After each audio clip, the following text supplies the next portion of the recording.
Hey folks, Mike Schramke with Larry Stove Sand Equipment, America's largest selling coyote dealer. I'm about to service my personal tractor for the winter, and I don't think I'll need it anymore this year, so I thought why not have you come along. I'd like to show you some stuff, show you some tips, and you know, most of everything I get is right out of the owner's manual. There's some things that I've learned by seeing tractors in for service or having customers give me some good common sense advice. But let's take a look. I'll walk you through what I'm doing and what I'm going to do to put my tractor up for the rest of the year. Well, folks, this one's mine. Coyote CK3510 SE cab. It's a few years old. It's got a couple hundred hours on it. I don't use it that much. I don't have that big of a property, but you know, I'm used to showing you brand new shiny tractors. But this is mine. It's properly dirty and nasty and whatever. And the first thing I'm going to do is wash it. And it's not just because it deserves to be washed, but by washing your equipment, it slows you down. You don't just take a cursory look around.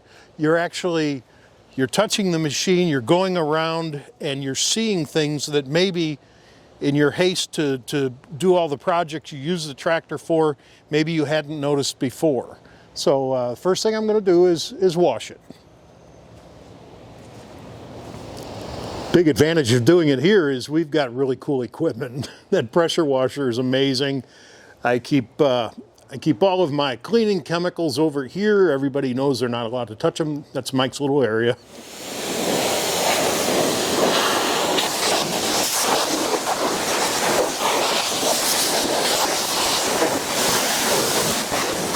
All right. Yes, I use a pressure washer, but yes, I was also very careful. I know from washing several thousand of these what are some of the weak points not to hit a pressure washer with. I can tell you, the stickers on the loader, I try to avoid those like the plague. The rest of it, the paint, the whatever, these have excellent paint, and I've never had paint come off. Never say never, but I never have had paint come off. But I have lost stickers, so I kind of zoom, and then I miss that, and I go around. Don't be afraid to wash the mat. In this case, it's a cab, and that's okay. I spray the mud from one side to, you know, out the door on the other side. Right now I'm just using a soft brush and automotive type of, you know, cleanser. And, you know, around we go.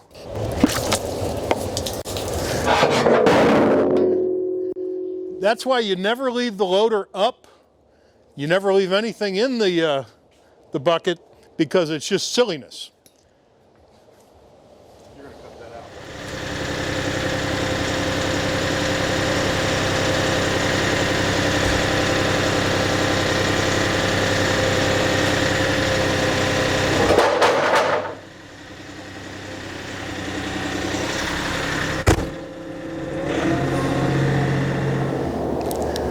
Tomorrow, after this bucket dries, I'll just hit it real, you know, quick with some rough sandpaper and blast some Rust-Oleum industrial in it, and why not? And yeah, see the wiper, I don't know if you can see that or not, the wiper did nothing. Let's check the rear wiper. Yeah, rear one, it seemed to have done fine. Here's another thing I noticed. I left the caps of my hydraulic ports uncapped. I mean, I don't know why. I guess I was trying to pick up some extra dirt or something. But anyway, so when it dries, I'll start doing a little bit more on it. All right, everybody knows that you never walk under a loader when it's up in the air like that without bracing. So, you know, I am going to fiddle around under the hood. So I've got my properly sized brace bar there. Oh, it's locked. Here's something to mention. On a cab tractor, when you're toting it on a trailer down the highway, always lock the doors. They are, you know, the doors open front words out, and I have seen them, if they're not properly closed, I've seen the wind rip them off. You know, not cheap. So just lock the doors. All right, so this is my own piece of angle iron. Everybody knows to not use it because it's mine. And we just ever so gently bring the loader down until it makes contact. And now I will not get crushed by the loader if I have a hydraulic failure, or more likely somebody bumps the loader control. It will not come down on me. All right. Just like when I washed it, I'm going to spend time looking at stuff. For example, why is the coolant cap not on? I think it probably got pulled off when I lifted the hood. So that's the kind of stuff. But I'll be checking the air cleaner. Most importantly, the fins for the coolant, the fins for the hydraulic cooler, and the fins for the air conditioning system. You know, a tractor, unlike a car, has no other way to cool itself other than to have the fan, you know, rushing air through the fins. The tractor can't go 70 miles an hour to cool itself. The only cooling it has is this right here. And you will get, and I actually don't, you'll get grass accumulation, dirt, dust, whatever. But I'm as dirty as the tractor was, I'm religious about that. I've seen too many tractors shut down for heating, for overheating. And you know, and the first thing you tell the customers, please check the fins. Oh no, they look fine. Well, blast water from a garden hose, not a pressure washer, from the inside out, because all this dust and dirt that accumulates all over actually just gets sucked into these fins, and the moisture that's going around in the air, the humidity, whatever, turns it into mud, and hence the cooling system stops cooling. Another thing I'm going to point out, and I made myself a 2-page list that I was going to go over in this video, and now I find myself just jumping around all over the place as I see things. But one thing I think that is very important, the air cleaner will, you know, accumulate. Now, it would be a lot worse than that if it weren't for this little funny looking thing that, if you don't know what it is, I had to ask one time years ago. It should be pointed at the bottom, because that kind of dust is, it'll accumulate in here, and the vibration of the tractor actually lets it burp out. So that's what that is. The air cleaner, this one's an SE, so SEs have a air cleaner inside of an air cleaner, and boy is it tight. Okay, all right. It's not bad, but as you can tell, it ain't great either. I'm not going to replace it, but I am going to take some compressed air, not at a super high velocity, but I'm going to spray it inside out and get rid of a lot of that dust. There's something I'm going to mention on the long-term storage. Now this is I'm not going to use the tractor the rest of the season, so I am doing a long-term storage and my regular annual maintenance on this. It's time to talk about rats and mice. It used to kind of get a chuckle when somebody'd say, "Oh man, I found a rat's nest in my engine compartment." And it's not funny anymore, because I've seen some bad things happen and discovered why. The manufacturers of wiring, in order to be more eco-friendly, use a soy-based wiring insulation, whereas it used to be vinyl or PVC, whatever. It's now a mixture of something that also includes soy.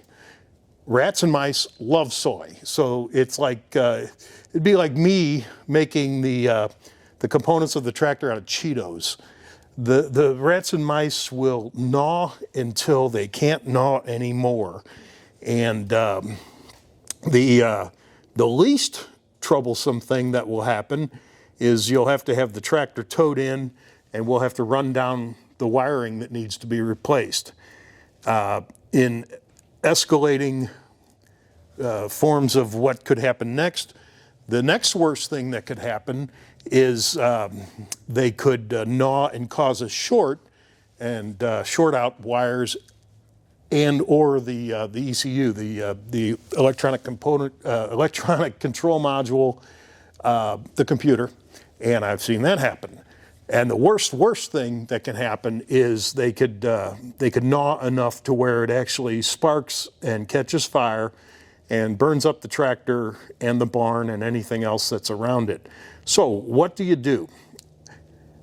What I do is, first thing, they really like the air cleaners. They love building nests in the air cleaners. So when I store for the winter, I leave the cap and the air cleaner itself set aside. It's there's nothing that it's a big wide open space now, and it wouldn't interest them to live there. I also use traps and or poisons. You've got to keep the vermin, the squirrels, even the birds away from your tractor. If the tractor is stored for a while, they will move in. And even if it's at a garage in your house and you say, well, I don't have mice. Well, yeah, you do, because you probably brought them in from the field, and they would love nothing more than to live inside of your tractor. You've got to protect these against, rats and mice and squirrels. So I leave this open. I thoroughly inspect right now. In fact, I do. I lift the hood at least once a week, because I don't have a barn and I don't get to store it during the year in a barn, so it's really prone to getting infestation. So I check once a week. I look around, but this time of year, I take the air cleaner out. I use poisons and rat traps, and the final thing is I remove the negative terminal on the battery. And that'll keep, even if the rats and mice chew, there'll be no spark over. So it's very important on long-term storage to disconnect the battery. That's my little 3-minute speech about rats and mice. It does happen, and it happens more than you would think. There's not, I bet in the springtime we'll have 3 machines at each shop that have had some level of infestation. And I'll bet we have 1 fire that I'm aware of every year. So, be aware of that. So tomorrow I'm going to clean this out. And then when I do take it to its to where it's going to hang out for the rest of the year, I'll take this air cleaner box off and store it separately. Again, check all the fins, clean all the fins. And now's a great time to look around and search for leaks, fuel leak, hydraulic leak, coolant leak, am I missing anything? Motor oil leak, front axle leak. The machine is clean, you just cleaned it. So, spend some time with a cool engine and touch everything. Look and see if you can find any leaks. Believe me, you'd rather address it now than when you're trying to use it in the spring. The fan belt is also a good time now. My fan belt looks good. It feels good. The tension is good, and it's still got lots of teeth on them. And it's got 2 belts, so, check them both. I think it's 2. It's not. Yeah, it's not serpentine. It's got 2 belts. Your tractor may be different. But excellent time to check for belts. Tomorrow I'm going to change the motor oil on it for the season. This particular tractor, the owner's manual calls for oil changes, motor oil changes, and motor oil filters every 250 hours. I do change the oil every year, and then I know I'm good. What I do is I get a paint pen, and I write the date and the hours on the oil filter itself, so I can quickly see it. I also do the same thing on the fuel filter. It makes it simple. The front axle fluid, which and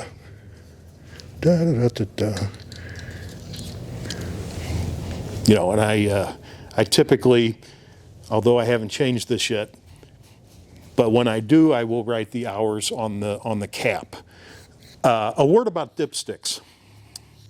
Many of the oils that are in these tractors, including what I just pulled out, are translucent. Or at least me, at 59 years old, I cannot see the marking on the dipstick. So, and if I pulled the back one, you'd see what I'm talking about. I take a paint pen and I color the dipstick anything other than the argent color that it is right now. So, high visibility, yellow, anything really, just to make it different than that. And it's a lot easier to see. And now that doesn't get done till, I believe, 400 hours. So I'm probably not going to do that this year. I'll do it next year.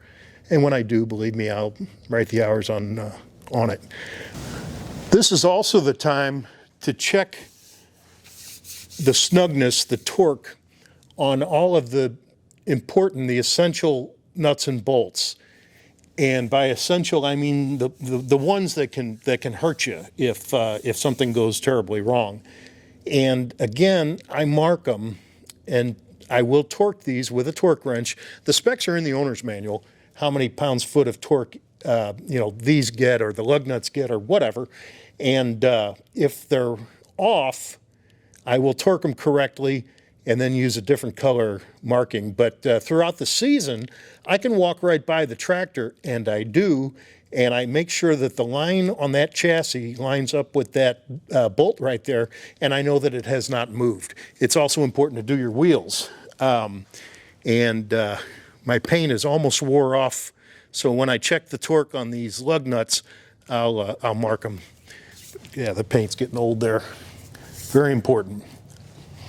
When I change the motor oil tomorrow, I'm going to save a bit of it because I'm going to use a bit of it. And I use the used motor oil again when I'm done for the season, or I'd even say if you're not going to use it for a month or so, get a rag and use the motor oil. And let me move the camera and I'll show you what I'm talking about. All of the exposed steel that cannot be painted, for example, that steering strut, the loader pistons, take an oily rag and wipe them down. You won't get surface rust on them, and that'll go a long way to making the stuff just last longer. I'll tell you another thing that'll get nasty is your top link. Of course, the top link, like mine here, has grease zerks, and they should be greased, of course. But there's, they don't get greased all the way down to here and stuff. Wipe them down with some used motor oil. Anytime you see exposed steel that is not painted, it's just an excellent thing to do.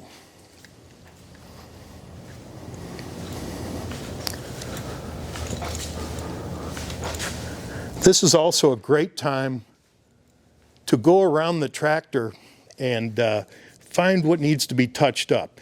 And by touching up, I'm not talking about your car where you have the little brush. And yeah, I do that. If I see a scratch, especially if it's visible or whatever, if it's deep, I touch it up like that. But I'm talking, spraying. In fact, you could see this bolt right here is orange. I guarantee it didn't come from the factory orange. That was probably last year when I walked around spraying. But hit it with just a little bit of sandpaper.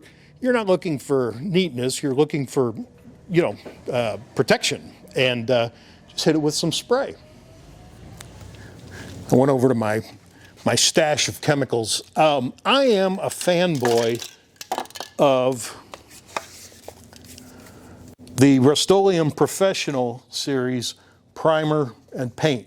I'm not getting paid by them, but this stuff is amazing. It dries extremely fast. It'll go over metal even if that you don't prep very well. It'll cover anything. It'll cover grease, whatever. And the primer is so good that you can put the finish coat paint on it while it's still wet, and that's cool. So I generally prime it with that. And I do go then with Coyote. This is Coyote Gray. I've also obviously got Coyote Orange. Like on TYMs, I found that this duplicolor, this particular red, I'm sure it has a name, and I'm not going to make you stand here while I look for it. That's a pretty close match. If you're in a pinch and you don't have Coyote Orange, and you'd like to touch something up like right here that's not going to really matter from an appearance standpoint, but you'd like to cover it, I'll tell you what's an excellent, almost perfect match. If you go to the auto parts store and find a, like Duplicolor, it's Chevrolet Engine Orange. It's the orange color that Chevrolet painted all of their engines in the 1960s.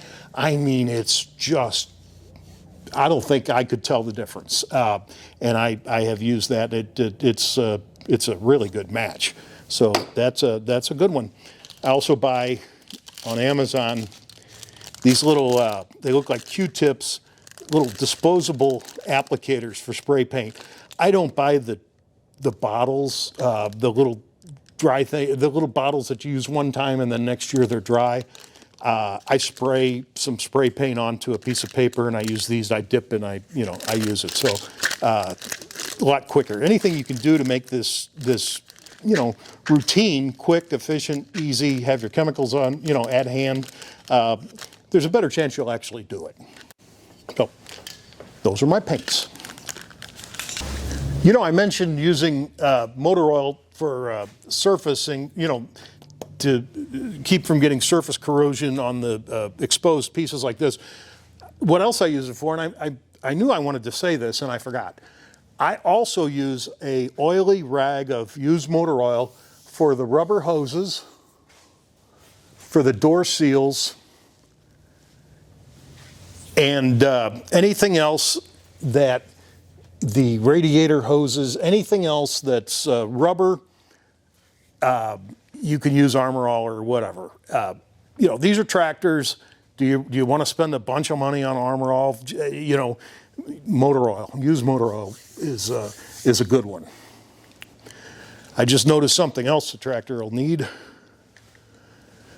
And this falls into the category of, well, it's a tractor.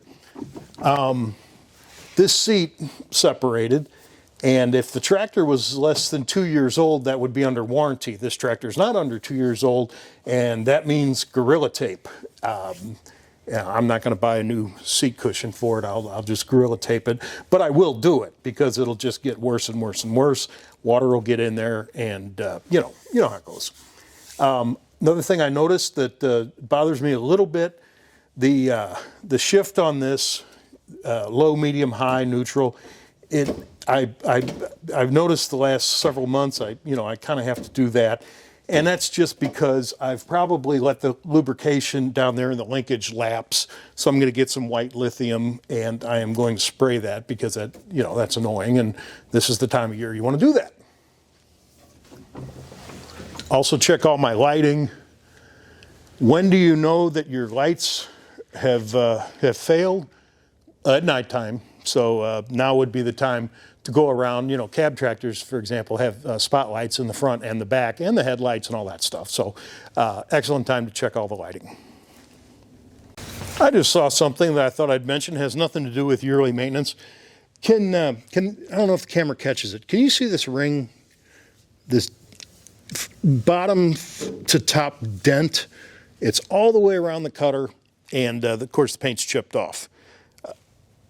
What caused that? Well, there's only one thing that can cause what's called ringing, and that is backing up with the PTO on, the thing's cutting, and you hit something that offers a whole bunch of resistance, like a stump or something. When that happens, the blade actually pops up and rings the cutter. It doesn't happen like that going forward, but it happens like that going in reverse. And this is my cutter, so I did that. And the only way that, the only way that never happens is if you have somebody like me show you what happens when you do that, or if you've done it before, you won't ever do it again because aggravating. It doesn't really affect the performance, but now, I'm going to be chasing paint flake for, and that's what's going to end up wearing this cutter out. is the fact that I ringed it and I can't keep up with keeping it painted. And it's just aggravating. People look at it, hey, what happened to your cutter? Well, I'm an idiot. That's what happened to the cutter. Does your tractor still have, nope, the pull-out screen? I will be replacing the screen. And I'm not saying that I would do absolutely everything forever that the owner's manual says I'm supposed to, but believe me when I say I will replace that screen. It's the first line of defense. These common rail diesel engines use an extreme high pressure fuel injection, and they are picky eaters. They'll operate from now until forever with clean fuel. But if it has contaminated fuel, like I saw one fouled up with a ladybug that got sucked in, anything like that, will keep it from running. So I will replace that screen. As this is the final time I'm going to operate the tractor, I know that the fuel I buy is stabilized and treated for winter, but treatment is not that expensive. So I am going to pour a cap full of diesel fuel treatment in it and let it run for about 10 minutes. That's another thing. If you dump the shot glass full of treatment in it and then you don't run the tractor, well, it doesn't get up front where it really is necessary to keep it from freezing and keep it from gelling. So put the stuff in there, let it run for 10 minutes, and then the whole system is correct. This is a cab tractor. I keep saying that like you folks can't see that it's a cab tractor. All Coyote tractors and many of its competitors do install cabin air filters on the cab tractors, just like you would have in your car. Ooh, look how clean that one is. It's because I did these about a month ago. It's got 1, 2, 3, 4. It's got 4 of them. So these serve a heck of a lot of good. They keep the inside of the tractor much cleaner, keep your lungs much cleaner, pollen, grass, crap.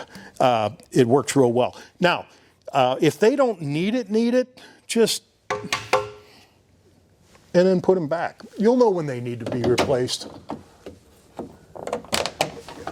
If your tractor has air conditioning, if at all possible, you really need to, and I know this is counter to what I just said about long-term storage and taking the air cleaner off, stuff like that. The owner's manual says to remove the battery, and that is because of the possibility of infestation, rats. But I just take the cable loose and off of the negative side. The reason I don't remove the battery is I will come out here once a month and start the tractor and turn the air conditioner on and let it run for about 20 minutes. The air conditioner coolant, the stuff, I don't know what it's called, or something, it's no longer Freon, that stuff. It's got lubricants in it, and it keeps everything from the O-rings to the compressor pistons, it keeps everything lubricated. If at all possible, if you have a cab tractor, do run the thing once a month with the air conditioner on, no matter how cold it is, with the air conditioner on, and keep that air conditioner system lubed up. You'd hate to have an AC failure because of a 69-cent O-ring. I mean, that would suck. So try to keep everything lubed up by running your air conditioner. One of the last things I'm going to do when I'm all but done, and I know I'm not going to move the tractor, I am going to chock the chassis of the tractor to take the weight off the tires. It's not because the tires are going to pop or something like that, but if you've ever driven a tractor that hasn't been driven in a while, or a car or anything else for that matter, the tractors get flat spots. The tires get flat spots, and it takes a while to get them to work out those flat spots. It's a lot easier to jack the thing up and put some stout, whether it's cinder blocks or, I've got a little thing I made up, but But I do take, I try to take the weight off of the tires. If you can't do that, at the very minimum, overinflate the tires kind of substantially. Make them really filled up, and that does seem to help as well. But the best thing you can do, if you can, is to take the weight off of the tires by putting it onto chocks. The owner's manual says, for long-term storage, to plug the exhaust pipe. And it took a while, and I really had to think about this as to why they thought that was a good idea. And again, it turns out, because I had it happen to a customer, it turns out that's another great place for the rats and mice to live. While there's very little damage they could do in there, what they can do is clog it up to where the tractor won't start. Or imagine how freaked out you'd be if you started your tractor and shot a rat across the barn. That'd be kind of cool. So either stick a wooden block in it. Actually, I'm going to just put a Ziploc around it with a band, with a rubber band, and hope it holds. And if not, I'll try something else next year. But as you can tell, I don't want nasty little vermin making homes here. It's an excellent time to grease all of the zerks everywhere. And don't just grease the zerks that, well, I know I've got this one and that one and that one and that one, and I can see them. Open the owner's manual. There are grease zerks that you probably didn't know were there. The owner's manual clearly lays them out, and you'll want to hit them all. Do you know, if you read your owner's manual, you do you know how often you're supposed to grease the zerks on the loader? If you said every 10 hours, you are correct. And that seems like, holy cow, really? Yep, really, 10 hours. I do it every time I fill the fuel tank. I don't know if that's 10 hours or not, but I don't know, it kind of clicked with me. The rest of the chassis, and I mean from the tilt wheel to, the actual chassis and everything in the 3-point, every 50 hours. That's not much either. What Coyote is saying is, please put a lot of grease on every zerk that you find.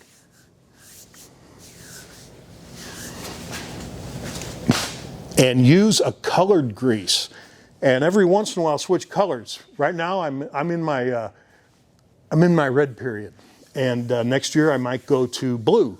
But I can see the red grease, and if I was using black grease, since the tractor is normally dirty and filthy and whatever, I wouldn't be able to see it very well. I can see that this has plenty of grease, because there's the red right there. As I said a minute ago, I actually made a line-by-line thing that I wanted to tell you folks as I do this maintenance. And it's all jacked up now because I'm just walking around, but all the stuff I'm mentioning was on my list. Here's something that is really important. If you've got a clutch, whether it's a hydrostat or a manual transmission, if you've got a clutch hung over here, it has that little swivel hook to hold it. Why is that?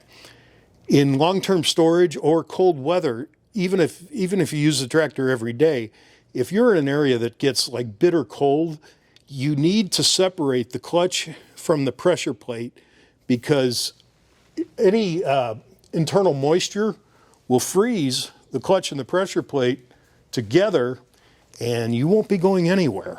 So that's a simple little thing that they put on there to eliminate that happening. And it seems kind of counterintuitive. You're like, well, you mean I have to leave the clutch engaged? Actually, it's the opposite. When you push that pedal in, it disengages the clutch. And it disengages the clutch from the pressure plate, thus keeping it from freezing or rusting together. I went and got my list, and actually I did pretty good. I got most of them. When you store the tractor, and for long-term, short-term, even, just really overnight, set the implements down. Set the loader down set whatever you might have on the back down, or if there's nothing on the back, set it down. And it just gives the hydraulic system a chance to depressurize. I'm not going to do it because the loader's up. Once the bucket is on the ground, slowly roll the joystick around, and you'll see that the bucket still moves a little bit and a little bit, and it'll eventually nestle in. And that's when you know that the hydraulic system is under no load. When you own a tractor, unlike unlike a car, for example, that there's really nothing that you could adjust. It's made that way to, you have to take it to a dealer to make any adjustments that ever need to be made. Tractors are not necessarily like that. There are things that you should check and you should adjust. For example, they actually have a rating for the play of the brake pedal. The brake pedal should be able to move, I wrote it down, between 0.8 of an inch, which is probably there, and a little over an inch, 1.2 inches, which is right there. And you can clearly feel when the brake engages. And if it is out of adjustment, if it needs to be snugged up, it's in the owner's manual and it's not hard to do. Same goes for the clutch. Free play on the clutch pedal. You don't want the clutch pedal being out of adjustment. It'll end up wearing out the clutch, and there you go and there you go.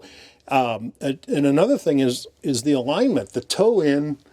If the tractor doesn't track straight, it's easily adjustable, and how to do it is in the owner's manual. These are things that you're expected to be able to become comfortable with, and no time like the present. So check that out. It's really not all that hard.